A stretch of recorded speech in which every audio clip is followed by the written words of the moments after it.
Hello everyone. इस video में हम जानेंगे numericals from chapter force and laws of motion. सारे पैटर्न ऑफ क्वेश्चन इसमें कवर किए गए हैं। इस वीडियो के बाद किस किस तरह के पैटर्न्स ऑफ क्वेश्चन इस चैप्टर से आ सकते हैं आपको आसानी से पता रहेगा। अगर आपको न्यूमेरिकल्स में डर लगता है या आपके कॉन्सेप्ट्स बिल्कुल भी क्लियर नहीं है तो इस वीडियो को अंत तक जरूर देखेगा, आपको मजा आएगा। चलिए शुरू करते हैं। न्यूमेरिकल से शुरू करते हैं। Question is what force would be needed to produce an acceleration of 4 metre per square in a ball of mass 3 kg। ठीक है, तो आपको पता फॉर्मूला क्या होता है? Force equal to mass into acceleration. इतना हमें मालूम है, बहुत ही आसान है। हमें यहाँ पर क्या फाइंड करना है? Force. What force they are asking. ठीक है, आपको इसमें एक्सीलरेशन भी दिया हुआ है, आपको इसमें मास भी दिया हुआ है, तो कुछ नहीं, आपको बस फॉर्मूले में सब्स्टिट्यूट कर देना है। मास कितना है आपका? Mass is given as 3 kg। ठीक है, और एक्सीलरेशन कितना है आपका? 4। तो that is equal to 12। Now 12 what, हमें पता है फोर्स की यूनिट क्या होती है? फोर्स की यूनिट होती है न्यूटन। तो आपका आंसर आया force is equal to 12 newton. ये बहुत ही आसान था। Hope you like it. अब हम आगे बढ़ते हैं। Calculate the force required to impart to a car velocity of 30 meter per second in 10 seconds starting from the rest. The mass of the car is 1500 kg. अगर हम इस question को ध्यान से पढ़ेंगे तो सबसे पहले तो ये बात बहुत क्लियर है कि हमें फोर्स फाइंड करना है। ठीक है, और इसमें गिवन क्या क्या है ये बहुत ही इंपॉर्टेंट है।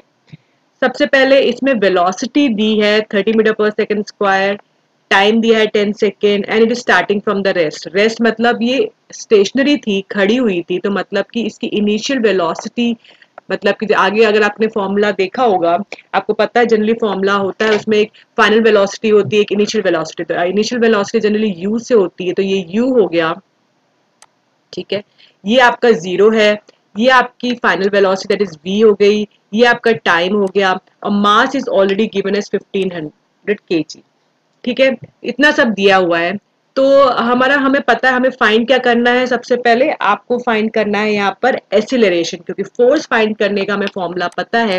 Force is equal to mass into acceleration. Mass तो गिवन है, ठीक है ना, लेकिन एक्सीलरेशन इज मिसिंग। तो एक्सीलरेशन हम किस फॉर्मूले से निकालेंगे जिसमें हम ये सारे वेरिएबल्स इनपुट कर सके? तो एक फॉर्मूला होता है v is equal to u plus A T, right, where v is final velocity, u is initial velocity, a is acceleration and t is time taken. Understood? तो हम सबकी वैल्यू सब्स्टिट्यूट करेंगे। v is 30, u is 0, acceleration is not given, into 10. 10 is, you know that, 10 seconds. तो आप कह सकते हो 30 is equal to 10a और a is equal to 30 by 10, that is equal to 3. Simple. Acceleration का unit क्या होता है? 3 metre per second square. Perfecto, Bingo. अब हमें एक्सेलरेशन मिल गया, हमें मास भी पता है, तो हमें फॉर्मूला लगा देना है force is equal to m into A. Understood? तो आपका मास इज 1500 kg और आपका एक्सेलरेशन इज 3, तो आपका आंसर आ जाएगा 4500 और इसका फोर्स का यूनिट क्या होता है? Newton. टाणा। Hope it was very easy, super easy. तो आप इसको लिख सकते हो, the force required in this case is 4500 Newton's. ठीक है, it was super easy. Hope हम आगे बढ़ते हैं। ये जो फॉर्मूला ऐसी v is equal you plus A T, ऐसे 3 फॉर्मूले हैं। एक होता है S equal U T plus half A T square. ये जो आपका चैप्टर 1 है उसमें से, मोशन वाले चैप्टर से अगर आप देखोगे तो आपको उसमें से मिलेगा। तो इसको आप डेफिनेटली, अगर आप इस चैप्टर में आ रहे हो तो आपने फर्स्ट चैप्टर पढ़ा होगा, उसमें आपको ये सब इक्वेशंस दी गई हुई हैं, तो ये आपको पता होनी चाहिए। ठीक है ना, चलो हम आगे बढ़ते हैं। इसमें क्वेश्चन दिया है, a truck starts from rest and rolls rest. ध्यान देखिए, बहुत ध्यान से पढ़ना होता है जब ये सब चीजें दी होती है कि रेस्ट दिया हुआ है या फाइनल वेलोसिटी, इनिशियल वेलोसिटी, हमें सब साइन करना है। ठीक है, a truck starts from rest and rolls down a hill with constant acceleration. इसका एक्सीलरेशन कांस्टेंट है, मतलब कि वेरिएट नहीं हो रहा है। It travels a distance, distance दिया हुआ है 400 मीटर और टाइम भी दिया हुआ है 20 सेकेंड्स। फाइंड इट्स एक्सीलरेशन, हमें इसका एक्सीलरेशन फाइंड करना है। फाइंड द फोर्स एक्सेलरेशन भी फाइंड करना है, फोर्स भी फाइंड करना है, acting on it if the mass is 7 metric ton. ठीक है, तो इसमें हमें पहले पता दिया क्या क्या हुआ है, हमें पता है इसका डिस्टेंस ट्रैवल कितना है, एस कितना है हमारा 400 मीटर डिस्टेंस। ठीक है, इसमें क्योंकि it is starting from rest तो u कितना है आपका 0। ठीक है, फिर आपका टाइम कितना है, टाइम आपका है 20 सेकेंड्स। ठीक है, अब आपको फाइंड करना है इधर एक्सीलरेशन। तो इसमें एक इक्वेशन अगर आपको पहले याद होगी, it was like s equal to ut plus half A T square. ठीक है ना, ये इक्वेशन है, मैंने आपको पहले भी बोला, पहले वाले चैप्टर में जाके एक बार रिवाइज कर लीजिए। तो हम सबकी वैल्यूज इसमें सब्स्टिट्यूट कर देंगे और हम फाइनली फाइंड आउट करेंगे इसमें से एक्सीलरेशन। ठीक है ना, इसमें से हमें एक्सीलरेशन फाइंड करना है। तो s की वैल्यू कितनी है 400, that is equal to u आपको पता है 0 into 20 plus half into a आपको पता नहीं है इंटू 20 स्क्वायर। ठीक है, समझ गए आप। तो ये तो आपका 0 हो जाएगा, तो that is equal to half into 20 square. ठीक है, okay, and that is equal to 400। इतना आप समझ गए। Now what is 20 square, you know that is 400 और उसको डिवाइड बाय 2 करोगे तो आपका आ जाएगा 200। सॉरी, यहाँ पर a मिसिंग है, a हो जाएगा और यहाँ आ जाएगा आपका 400। तो how will you calculate a? So a is equal to, you know it very simple, 400 by 200 and that is simple, आपका आंसर आएगा 2 metre per second square. Bingo, acceleration is this much. समझ गए हम। अब हमें एक्सेलरेशन मिल चुका है, अब हमें वो बोल रहा है कि आपको फोर्स फाइंड करना है जबकि मास इज 7 मेट्रिक टन। तो मास इज 7 मेट्रिक टन, तो इसमें केजी नहीं बताया, इसको आपको टन्स में बताया, मेट्रिक टन्स में। तो आपको पहले इसको कन्वर्ट करना होगा इनटू केजी। तो mass is equal to 7 metric tons को कन्वर्ट करो, 7 इंटू आपको 1000 करना होता है, तो that is equal to 7000 KG. ठीक है ना, ये आपका मास हो गया। एक्सीलरेशन यू ऑलरेडी हैव, तो फोर्स के फॉर्मूले में हमें सब्स्टिट्यूट करना है, force is equal to mass into a, तो that is equal to 7000 into 2। Okay, तो दैट इज इक्वल टू 14,000 और यूनिट क्या होती है, न्यूटन। बिंगो। फ्रेंड्स देखिए, जब भी आपको कोई भी इक्वेशन दे, बहुत इंपॉर्टेंट है पहले तो आप देखिए क्या क्या गिवन है और किस फॉर्मूले में आप अप्लाई कर सकते हैं। जैसे कि इसमें ऐसी डिस्टेंस दिया था तो हमने ये वाला फॉर्मूला यूज किया। पहले वाले में हमने v equal you plus A T को इनिशियल और फाइनल वेलोसिटी जैसे दी हुई थी, यहाँ पर इनिशियल वेलोसिटी थी, फाइनल वेलोसिटी थी, तो हमने ये वाला फॉर्मूला लगाया। तो ये फॉर्मूलेस कौन से लगेंगे वो हमें वेरिएबल्स पे डिपेंड करता है। ठीक है ना, और जो वेरिएबल पे डिपेंड करेगा हम उससे जो मिसिंग वेरिएबल होता है वो फाइंड कर लेते हैं। ठीक है, बहुत ही आसान था, मुझे लगता है बहुत ही आसान था। और आप इस वीडियो को ही सिर्फ देख के जाओगे एग्जाम से पहले, टेस्ट से पहले, तो आपको कोई और पैटर्न ऑफ क्वेश्चंस की जरूरत नहीं है, क्योंकि जनरली जो मैं आपको क्वेश्चंस करा रही हूँ वही पैटर्न ऑफ क्वेश्चंस आते हैं। तो जस्ट ध्यान रखो क्या क्या तरह के क्वेश्चंस मैं आपको दे रही हूँ, और हो सके तो पॉज करके ना एक बार उनको करो भी साथ में। ठीक है ना, चलो आगे बढ़ते हैं। A force of 5 newtons, मतलब इसमें आपको फोर्स ऑलरेडी दिया हो, 5 newtons gives a mass of m1, मतलब कि आपको मास भी दिया हुआ m1 एंड एक्सीलरेशन दिया हुआ 8 मीटर पर सेकेंड स्क्वायर, और जिसका मास 2 है उसका एक्सीलरेशन दिया है 24 मीटर पर सेकेंड स्क्वायर। ठीक है, मतलब कि एक फोर्स है जो कि आपको दो मास देता है m1 एंड m2, और वो टोटल फोर्स आपका है 5 न्यूटन्स। ठीक है, what acceleration would it give it if both the masses are tied together? ठीक है, चलो इसमें पहले तो हमें देखना हमें गिवन किया है, बहुत अच्छे से पता है, force is given here, force 5 Newton is given here.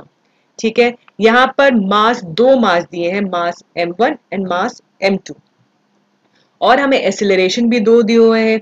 ठीक है ना, एक 8 मीटर पर सेकेंड स्क्वायर दिया हुआ है, 24 मीटर पर सेकेंड स्क्वायर दिया हुआ है। तो हमें m1, यहाँ पर आप मास m1 हो गया और एक्सेलरेशन 1 क्या हुआ आपका 8 मीटर पर सेकेंड स्क्वायर, और दूसरा हुआ मास m2 और उसका एक्सेलरेशन क्या हुआ 24 metre per second square. Understood, this much हो गया। तो अब हम इस वाले सबसे पहले वाला, जब वो मास m1 है, force equal to m into a। देखिए ये दिस इज फाइनल फोर्स, जिस फोर्स के सामने दो मासेस दिए हैं, दिस इज नॉट F1 और F2, ये मासेस M1 M2 दिए हुए हैं, एक्सेलरेशन A1 A2 दिया हुआ है, लेकिन जो ये फोर्स है 5 न्यूटन, तो आपको पहले F1 फोर्स फाइंड करना पड़ेगा, और या आप कह सकते हो इस फॉर्मूले से आपको फाइंड करना होगा, क्या कहते हैं, मास M1। तो force is given as 5 newton, mass आपका m1 है और एक्सीलरेशन दिया हुआ है आपका 8, तो आपका m1 इक्वल टू क्या हो जाएगा, सिंपल 5/8, ठीक है, तो that is equal to 0.625 kg, ठीक है, ये आपने m1 फाइंड कर लिया इस इक्वेशन से, समझ गए। सिमिलरली इसको सॉल्व करते हैं, force equal to mass into A, force हमारा 5 न्यूटन है, मास हमारा भी गिवन नहीं है, और ये 24 मीटर पर सेकंड स्क्वायर है, तो फिर आपका m2 क्या होगा, 5/24, that is equal to, solve करोगे 0.208 kg। अब आपका मास m1 मिल गया, मास m2 मिल गया, तो what acceleration would it give if both the masses are tied together. तो देखो फोर्स आपका टोटल गिवन है, आपके मास m1 m2 दिया है, अब आपको एक्सीलरेशन फाइंड करना है, ठीक है, तो पहले आप टोटल मास फाइंड कर लो, ठीक है ना। टोटल मास क्या होता है, mass equal to m1 plus m2, तो m1 इज 0.0625 प्लस 0.208, ठीक है, that is equal to 0.833 kg। ये आपका मास हो गया, आपका फोर्स हो गया, अब हमारा क्या मिसिंग है, एक्सीलरेशन इज मिसिंग, ठीक है, जो हमें कैलकुलेट करना है। तो बहुत ही आसान है ये, तो अब आप मेरे ख्याल से मुझसे पहले ही सॉल्व करोगे जब तक मैं लिख रही हूँ। अगर आपको समझ में आ रहा है तो आप प्लीज प्लीज मुझसे पहले लिख दोगे, मुझे भी अच्छा लगता है जब मैं किसी को पढ़ाती हूँ, ठीक है। तो आपको ऐसे सॉल्व करना, force is given as 5 newton, mass आपको ऑलरेडी आपको पता है 0.833 इंटू एक्सेलरेशन, तो acceleration is equal to 5 divided by 0.833, तो दैट इज इक्वल टू, अगर आप इसका, आपको ये पता है कैसे सॉल्व करते हैं, मैंने इस पे ना एक अपनी वो भी पता है, जैसे नीचे डेसिमल्स हैं आपको हटाने हैं तो कैसे करते हैं और इजी है, मैंने ऑलरेडी एक इसमें calculate 5x speed fast in mathematics की सीरीज बनाई है जो कि बहुत ही अच्छी चल रही है, आप उसको देखिए। तो उसमें जैसे कि ना, जैसे नीचे डेसिमल्स है ऊपर है, तो आप कैसे सॉल्व करोगे, आप I am telling you in 20 seconds you can solve it, तो वो आप कर लेना। तो आपका एक्सेलरेशन अगर आप सॉल्व करो it will come as 6 metre per second square. I am not solving it, मैं कंसिडर कर रही हूँ कि आपको ये आता होगा, अगर नहीं आता तो मैं बता दूं, अगर आपको इसके डेसिमल हटाने हैं तो आपको, या जैसे आपको 3 डेसिमल हटाना है तो ऊपर इंटू 1000 कर देना होता है, तो यहाँ 5000 डिवाइड बाई 833 हो जाएगा, फिर आपको करना होता है, तो आपका एक्सेलरेशन आ गया। Hope you liked it. Please देखो फ्रेंड्स, जो भी इस वीडियो को देख रहा है, बड़ा बच्चा या जो भी, प्रैक्टिस इज ए मस्ट। और आप सोचिए जितना कैलकुलेशन करेंगे, क्योंकि मैथ्स की कैलकुलेशन ही फिजिक्स में काम आती है, तो आप बहुत ज्यादा कैलकुलेशंस करना सीख जाइए, क्योंकि it will help you only. और आप सोचेंगे कि अधिकतर लोगों को फिजिक्स से इसलिए डर लगता है क्योंकि वो कैलकुलेशंस में पुअर होते हैं, और या उनको ये नहीं पता होता कौन सा फॉर्मूला लगेगा, तो वो तो चलो मैं आपको समझा दूंगी, लेकिन कैलकुलेशन तो आपने ही करनी है, ठीक है ना। तो आप प्लीज प्लीज वीडियोस देखिए, टाइम हो तो आप दिन के 5-5 रोज न्यूमेरिकल्स करिए, नहीं तो मैथ्स का करिए, and it is very easy, क्योंकि अगर आप अभी अच्छे से कर लोगे तो आगे आने वाले टाइम में जब आप हायर स्टडीज में जाओगे तो आपके लिए बहुत आसान रहेगा। चलिए हम आगे बढ़ते हैं। क्वेश्चन है, a bullet of mass 10 gram is fired from a gun, bullet का मास दिया हुआ है, fire from a gun of mass 6, gun का मास दिया है विद ए वेलोसिटी, वेलोसिटी मतलब स्पीड दी हुई है 300 metre per second square, calculate the recoil velocity of the gun. अच्छा, ये रिकॉयल क्यों होता है, बिकॉज यू नो आपको रिकॉयल ऑफ द गन किस लिए होता है, ये मैंने भी इस पे एक शॉर्ट्स भी बनाया और मैंने एक वीडियो भी बनाई है कि जब भी जो गन शूट करता है बुलेट से, जब आप शूट करते हो गन से तो आपके शोल्डर को एक जर्क मिलता है, ऐसा क्यों होता है आपको पता है, it happens because of Newton's third law, ये मालूम है आपको, गन का रिकॉयल। खैर ये एक अलग ही कॉन्सेप्ट है, उसकी भी वीडियो मैं आपको लिंक में दे दूंगी, वो भी आप देखना, बहुत ही मजेदार है, जिसमें खूब सारे एग्जाम्पल्स दिए हैं, और सबसे बड़ी बात है कि वो हिंदी में एक्सप्लेन्ड है, और डे टू डे के एग्जाम्पल्स थर्ड लॉ के क्या होते हैं, सेकेंड लॉ के क्या होते हैं, वो बहुत अच्छे से आपको समझ में आएगा। जैसे कि आप बोट को रो करते हो तो बोट कैसे आगे पुश होती है, या जो क्रिकेटर होता है वो अपने हाथ को पीछे क्यों लेता है, you know when to catch a ball, ये सारी चीजें सेकेंड लॉ के थ्रू होती है। खैर वो लिंक आप जरूर देख लेना, नहीं तो आप मेरे चैनल में जाके सारी वीडियोस वन बाय वन देखो और आपको फिजिक्स से प्यार हो जाएगा। चलिए, अब हमें इसमें क्या फाइंड करना है, ये दो तरह से आप इसको सॉल्व कर सकते हो। पहला तरीका मैं आपको बताती हूँ, आपको जो चूज करना है कर लो। तो देखो, इसमें आपको मास ऑफ ए बुलेट दिया हुआ है 10 ग्राम, 10 ग्राम्स, और ये केजी है। तो या तो आप ग्राम को पहले कन्वर्ट कर दो, तो मास of bullet is equal to 10 grams. Let's convert it to kilograms. तो किलोग्राम में कन्वर्ट करने के लिए क्या करते हैं, 10 by 1000, so that is equal to 0.01 kg। ठीक है, होप यू नो दैट कैसे। अगर कोई भी चीज यहाँ पर 3 डेसिमल है तो इसमें अगर आपको तो यहाँ पर आगे डॉट के आगे 2 और आ जाएंगे। ठीक है, ये बेसिक्स है, आप एक बार समझ लेना। फिर वेलोसिटी कितनी दी हुई है आपको, 300 मीटर पर सेकेंड, परफेक्ट, इतना मालूम है। और मास ऑफ गन कितनी दी है, मैं शॉर्ट फॉर्म में लिख रही हूँ, 6 kg। अब इसमें एक फॉर्मूला आप कर सकते हो, आपको रिकॉल वेलोसिटी फाइंड करो। रिकॉल वेलोसिटी का फॉर्मूला क्या होता है, तो जनरली जो मैं आपको दो तरीके से बता रही हूँ, आप पहले पहला तरीका देखो, रिकॉल वेलोसिटी ऑफ गन का फॉर्मूला आप इसको ऐसे मास of bullet into velocity of bullet, mass of bullet into velocity of bullet equal to mass of gun into velocity of gun। ठीक है, तो इट्स लाइक 0.01 into 300, ये मास ये वाला है। ठीक है ना, और आपको पता है रिकॉल वेलोसिटी ऑफ गन होता है, ये इसका फॉर्मूला होता है। ठीक है ना, तो दैट इज इक्वल टू 6, मास दिया हुआ लेकिन वेलोसिटी इज मिसिंग। तो आपको इसमें से v इज इक्वल टू क्या हो जाएगा, आपको बहुत आसान पता है, 0.01 इंटू 300 बाय 6 सॉल्व कर लेना। अगर इसका आप 2 जीरो हटाओगे तो नीचे इंटू 100 कर देना, तो it will be like 600 by 300 by 600। मैं आपको करके बताऊँ कैसे होता है, जैसे आपके इसके 2 जीरो हटाने हैं तो इसको जैसे आप 1 कर दोगे, जब 2 जीरो हटाए इंटू 300, आप क्योंकि आपने 2 जीरो हटाए तो आपको इसको नीचे डिवाइड बाय 100 करना होगा। ठीक है ना, ये कैंसिल हो जाएगा, ये 2 हो जाएगा, तो 1/2 equal to 0.5 metre per second. तो ये आपकी रिकॉइल वेलोसिटी हो गई। परफेक्टो, समझ में आया।